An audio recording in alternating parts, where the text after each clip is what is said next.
오늘 우리 이 남전도회 헌신 예배를 맞이해서 특별히 1차적으로는 우리 이 남전도회 회원들에게 주시는 하나님의 말씀으로 준비를 했고요. 또한 두 번째는 우리 모든 성도들에게 하나님이 주시는 말씀으로 우리가 함께 받기를 원합니다.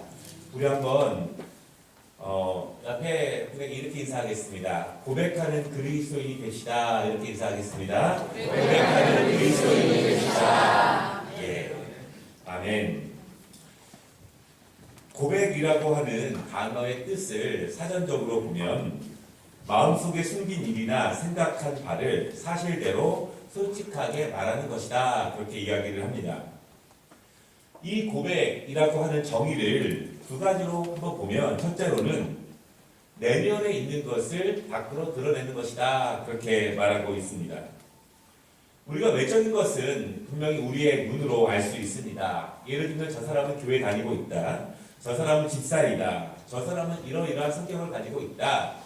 겉으로 드러나는 모습을 통해서 우리가 외면에 대해서는 알고 있는데 사실은 내면에 대해서는 우리가 잘 모를 때가 많이 있습니다. 이 고백에 있는 그 단어의 두 번째 뜻은 뭐냐면 사실대로 솔직하게 이야기하는 것이다. 그렇게 말합니다. 거짓이 없고 꾸밈이 없는 것이다. 여러분, 이것이 어렵습니다. 모든 사람들이 솔직해지는 것이 쉬운 일이 아니죠. 우리가 고백 이렇게 말한다면 외적인 것뿐만 아니라 내면에 있는 것들이 밖으로 드러나는 것이 고백이고, 숨기는 것이나 꾸미는 것이 아니라 솔직하고 정직하게 말하는 것이 고백이다. 그런 뜻입니다. 사람들이 왜 솔직하게 말하기가 어렵습니까? 여러분, 이 사람들의 말하는 것들을 우리가 학문적으로 수사학이다 그렇게 이야기하는데요. 지금도 이 수사학에서 가장 명망이 있는 학자로 말하는 사람은 지금으로부터 2100년 전에 있었던 주전 1세기에 로마의 정치인이면서 문학자인 키케로를 우리는 수사학의 대부다 그렇게 이야기합니다. 그가 2100년 전에 쓴 책 가운데에서 지금도 우리나라 말로 번역된 것이 50권이 넘다고 한다면 얼마나 대단한 사람이었는가. 사람들이 글을 쓰는 것과 대부분 말하는 것에 대한 법칙들을 이 사람이 다 이야기를 했습니다.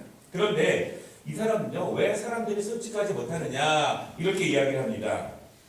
사람들은 자신의 말을 통해서 사실보다 확대하는 비약이 있고, 다른 사람들이 잘한 것들을 축소하는 축소가 있고, 중요한 것을 뒤로 미루고 중요하지 않는 것을 우선시하는 도치가 있고, 핵심을 숨기거나 아니면 빙빙 돌려서 감추려고 하는 은유가 있다. 이렇게 말합니다.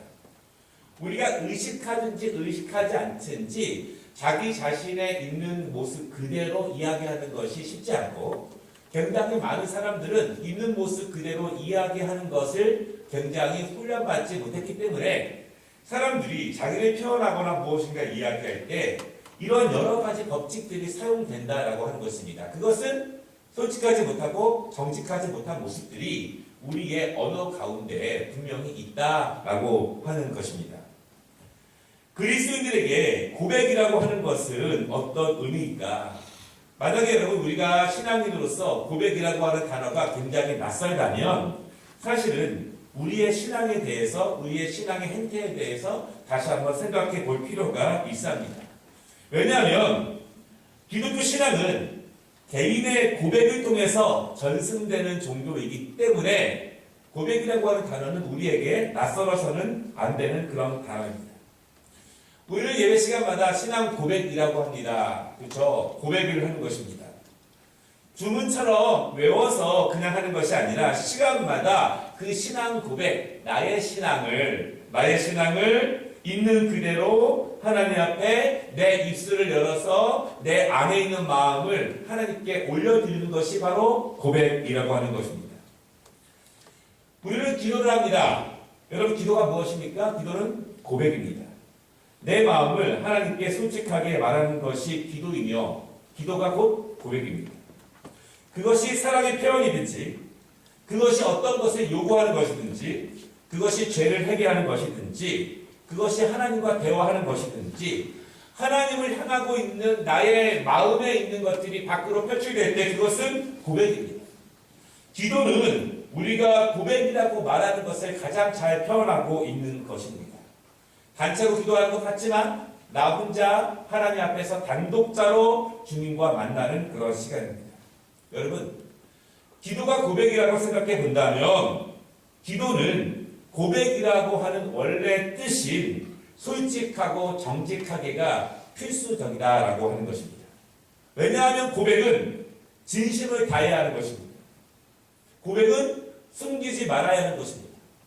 고백은 내면에 있는 상태를 그대로 겉으로 표현하는 것이 고백입니다. 만약 숨기거나 만약 솔직하지 못하다면 우리는 기도를 고백이라고 표현할 수가 없습니다. 또한 기도가 고백이기 때문에 우리는 보다 정확하게 이야기를 해야 될 필요가 있습니다. 내면에 있는 내 마음을 외면의 언어를 사용해서 우리는 정확하게 말해야 합니다. 애매하게 말하면 안 됩니다. 머뭇거리면 안 됩니다. 중얼거리면 안 됩니다. 두서없이 말하거나 무엇보다도 졸면서 희미하게 비몽사몽간에 말하는 고백의 기도를 하면 안 된다라고 하는 것입니다.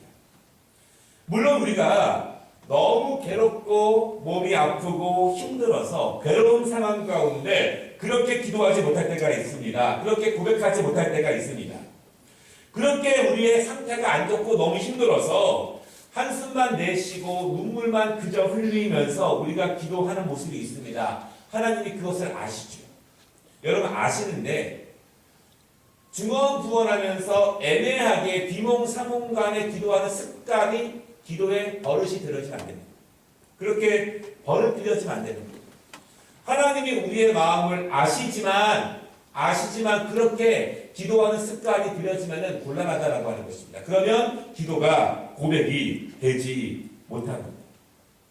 고백을 했을 때 기도는 정확하게 내 내면에 있는 마음을 솔직하고 숨김이 없이 말하는 연습들과 훈련이 너무나 중요하다라고 하는 것입니다.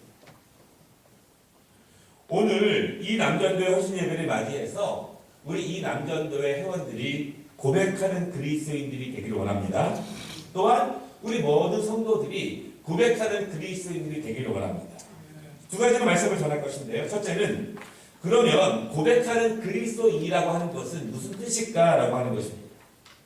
여러분 고백한다고 하는 것은 경험이 있다는 것을 의미하고 고백하는 그리스도인이라고 하는 것은 하나님과 만났다라고 하는 것을 그 안에 기본으로 말하고 있습니다. 고백하는 그리스도인 어떤 의미일까요? 제가 쉬운 예로 말씀을 드리겠습니다. 한 교사가 성경 말씀을 학생들에게 가르칩니다. 본가를 읽고 요약을 합니다. 중요한 포인트를 메모하고 그것을 학생들에게 잘 설명을 합니다. 나름 열심히 설명을 합니다. 그럼 학생들은 앉아서 듣습니다. 교사가 그렇게 가르칠 때 학생들이 어떤 반응을 할까요? 어떤 자세로 들을까요? 노트를 꺼내서 메모를 하고 교사의 눈을 바라보면서 집중하면서 들을까요? 그러면 얼마나 좋을까요? 그런데 때로는 주의 깊게 교사의 가르침에 집중하는 학생도 있지만 그저 앉아서 눈을 내려 깔고 때로는 졸기도 하면서 선생님의 가르침을 듣는 등 마는 등 하는 사람들도 분명히 있습니다. 반대로 선생님 입장에서는 그 본가의 말씀을 요약하고 정리해서 내가 가르치고 있지만 그 내용을 선생님 자신은 얼마나 소화하고 있는가? 선생님은 그 말씀을 얼마나 믿고 있는가? 선생님은 그 말씀을 얼마나 적용하고 있는가? 그렇게 체험하고 경험하고 지금 내가 가르치고 준비하는 것들을 스스로 리뷰해보고 반성해보고 적용해보면서 그 말씀을 가르치고 있는가? 그렇게 말하면 그것은 좀 다른 문제라고 하는 것입니다. 학교에서는 선생님들이 가르치는 지식을 모두가 교사들이 경험하거나 적용할 필요는 없습니다. 그러나 하나님의 말씀은 경험되어지고 이루어지고 노력하고 실천으로 나아가고 있는 과정 가운데에서 그 말씀을 가르치는 것이 너무나 중요합니다. 여러분 이것을요 교육학에서는 고백적인 교사가 되라 그렇게 이야기를 합니다. 단순히 성경의 내용을 전달하는 것이 아니라 여러분 물론 성령께서 그 모든 교육 과정에 역사하셔서 교사를 가르치시고 동시에 학생들을 인도하시고 가르치는 내용 가운데 성령님이 도와주시지만 교사가 가르치는 그 사람이 먼저 그 말씀을 적용하고 생각하고 그 말씀의 깊은 뜻과 의미를 스스로에게 적용해 보면서 그 결과들을 함께 학생들에게 나누어라라고 하는 것입니다. 여러분, 예를 들면 이렇습니다. 말씀을 가르치지만 그 내용을 내가 어떻게 적용하고 있고 어떻게 노력하고 있고 그런데 이러한 어려움들이 있고 이러이러한 도전과 힘든 것들이 있고 그때마다 성령님께서 어떠한 깨달음을 주시고 그리고 나의 마음을 어떤 식으로 하나님께서 인도하시는지를 그 말씀이 먼저 교사에게 이루어지는 과정들을 고백적으로 학생들과 나누며 경험하며 그것을 가르친다면 학생들의 반응은 다를 수 있습니다. 그리고 그 가르침, 고백적인 가르침 안에서 역사하시는 성령님의 능력은 다를 수 있다라고 하는 것입니다. 여러분, 제가 이런 말씀 드린 적이 있는지 모르겠지만 제가 철이 든 경우가 한 고2 때쯤 철이 든 것 같았어요. 저는 어렸을 때 끈 있는 운동화를 한번 신어보고 싶었습니다. 끈 있는 운동화를 오랫동안 못 신었습니다. 굉장히 오랫동안. 그래서 고등학교가 된 다음에 끈 있는 운동화를 신고 싶어서 굉장히 이렇게 사춘기 지났지만 항의를 강하게 했죠. 항의를 강하게 했습니다. 그때 하는 아버지가 저를 부르시더니 뭘 펴 보이시냐면 가계부를 펴보시거든요. 가계부. 그러면서 우리 집안의 총 수입이 얼마고 지출이 어떻게 되는데 너에게 나아가는 한 달의 지출이 얼마쯤 되고 그것이 초과됐을 때 우리 집안에 어떤 문제가 생기는지를 하나하나 다 보여주시는 거예요. 제가 거기서 소리 들었습니다. 사실은 그때부터 제가 메이커라든가 어떠한 것들에 대해 잘 모르기도 하지만 따지지도 않고 중요하게도 여기지 않습니다. 아버지로서 그것을 다 이야기하기가 쉽지 않았겠지만 사실은 저희 가정의 그런 고백적인 이야기를 제가 들었을 때 단순하게 돈이 없어 나중에 그것이 아니라 정확하게 그 환경을 알았을 때 저한테는 그것이 굉장히 충격이었고 제가 좀 더 좋은 집안에서 태어났으면 좋겠지만 그렇게 갈 수는 없는 거고 그래도 현재에 충실할 수 있는 마음을 그때 크게 배우게 되었습니다. 여러분, 교사는 학습 내용을 단순하게 학생들에게 전달하는 것이 아니라 먼저 자기가 먼저 적용하고 반응하고 그렇게 소화해 나아가는 내용들을 가르치는 것이 너무나 중요합니다. 이 시대에 많이 배운 교사가 중요한 것이 아니고 정말 교회 교육의 문제다.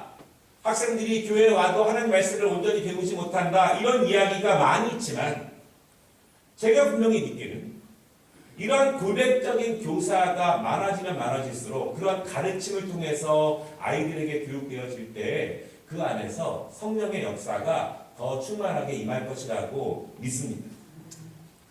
이런 것이 우리 고백적인 그리스도인의 삶이라고 생각합니다. 우리 이 남전교회 젊은 분들입니다. 굉장히 젊은 분들이죠. 여러분, 저도 목사지만 남전교회 기준으로 말하면 이 남전교회 맨 끝에 있는 나이입니다. 사실은 아직 젊어요.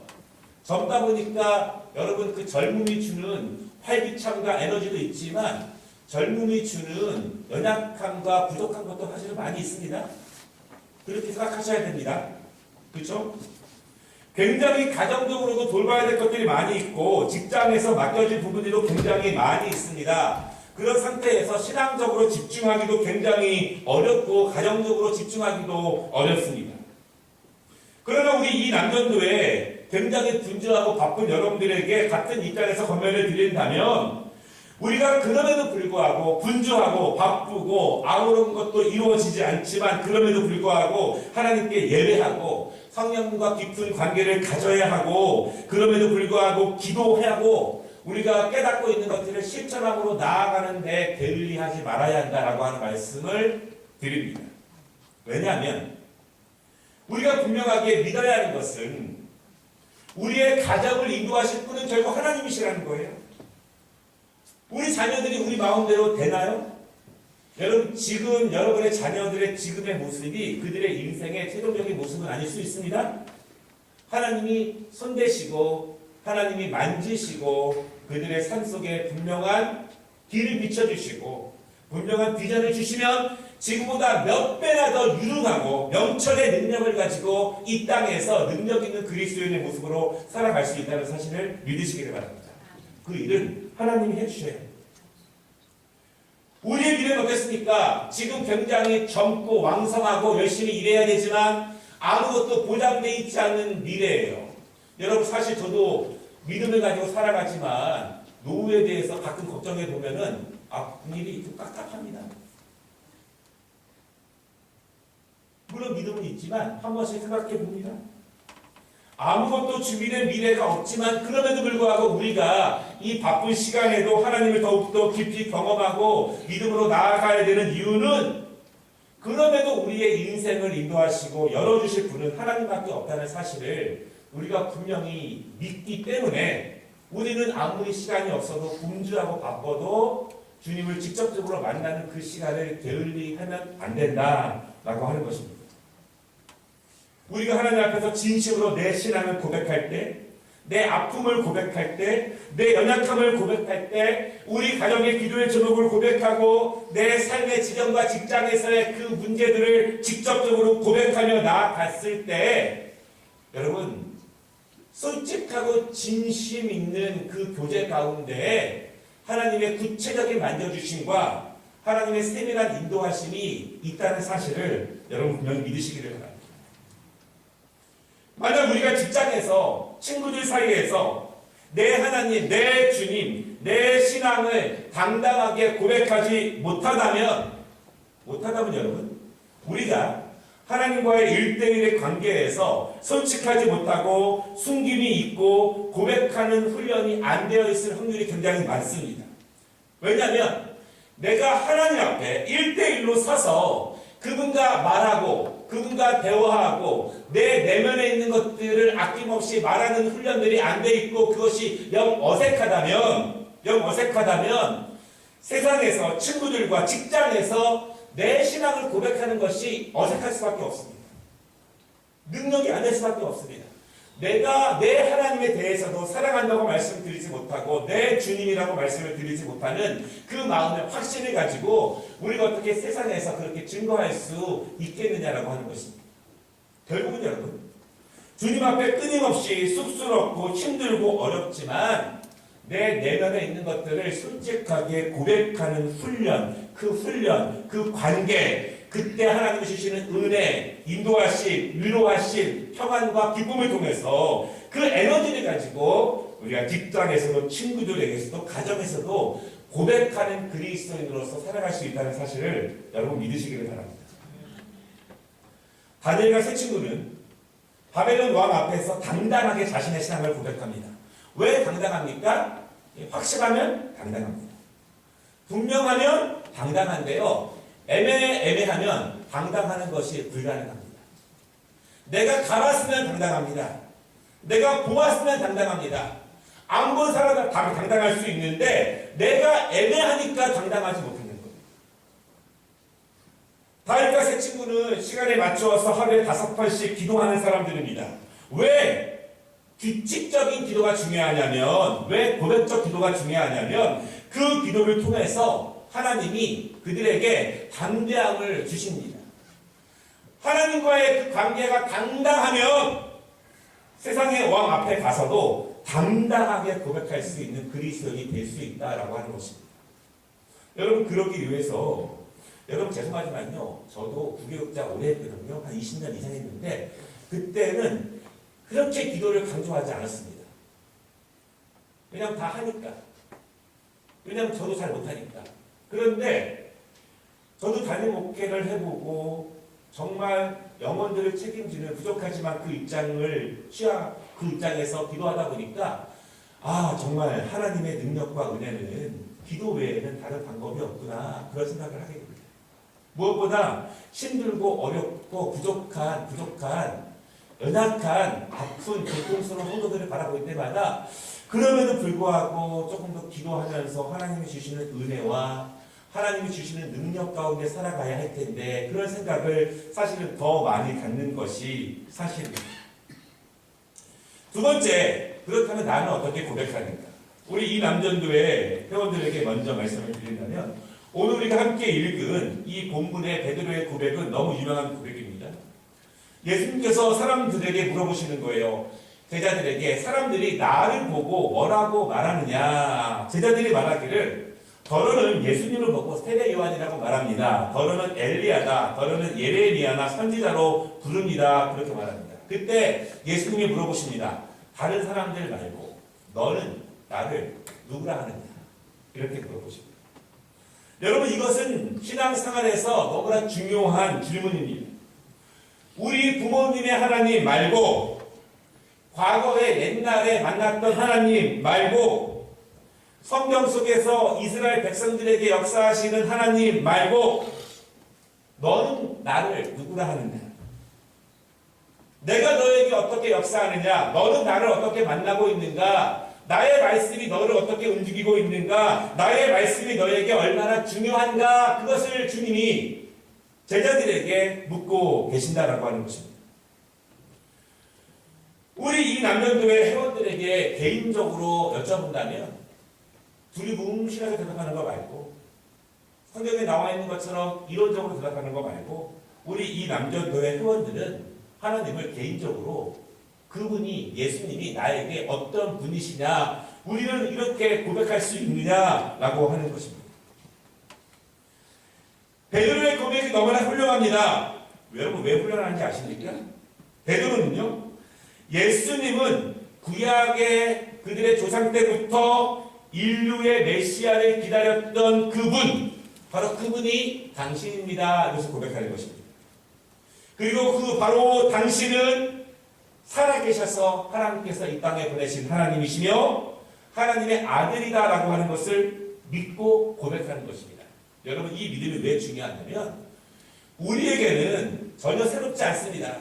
그러나 여전히 예수님을 메시아라고 믿지 못하고 메시아를 기다린다고 하는 구약의 유대인들에게 여전히 예수님을 구원자로 받아들이지 못하고 있는 거의 대부분의 사람들에게 여전히 어떻게 하늘에 계신 하나님이 인간의 몸을 가지고 이 땅에 하나님이 오셨느냐라고 생각도 못하고 있는 대부분의 사람들에게 바로 당신이 우리가 기다려온 메시아이고 당신은 하늘에 계신 하나님께서 직접 우리에게 인간의 몸을 가지고 우리를 구원하기 위해서 오신 그분입니다. 여러분 이것은요 인식론적으로도 고백하기 불가능한 고백입니다. 거의 모든 사람들이 그렇게 생각도 못하고 인정도 못하고 있는 것 가운데 그는 그렇게 고백한다라고 하는 것입니다. 왜 그렇게 고백할 수 있을까요? 분명하면 고백합니다. 분명하기 때문에 내면에 있는 것을 외면으로 진실하고 정직하게 숨김이 없이 그렇게 고백한다라고 하는 것입니다. 오늘 결론은 17절인데요. 하나님은 그 고백, 그 베드로를 축복하십니다.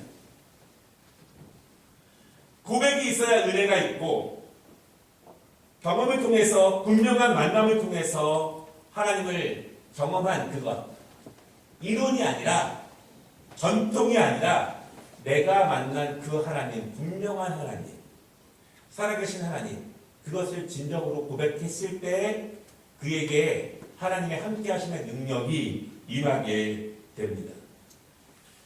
우리 이 남전도의 회원 여러분 굉장히 가정적으로 책임도 많고 직장에서 해야 될 일도 많고 미래에 대해서는 불확실한 것들이 많고 굉장히 분주하지만 그럼에도 불구하고 하나님을 직접적으로 만나며 다른 사람이 말하는 거 말고 성경이 말하는 거 말고 내가 고백하는 예수 그리스도 내가 고백하는 하나님 그 하나님에 대해서 솔직하고 당당하게 고백하는 이 남전도회가 되시기를 주님의 이름으로 축원합니다. 또한 우리 모든 성도들에게도 고백하는 그리스도인이 되어서 애매모호한 신앙생활이 아니라 능력 있고 확실한 신앙생활이 되시기를 주님의 이름으로 축원합니다. 하나님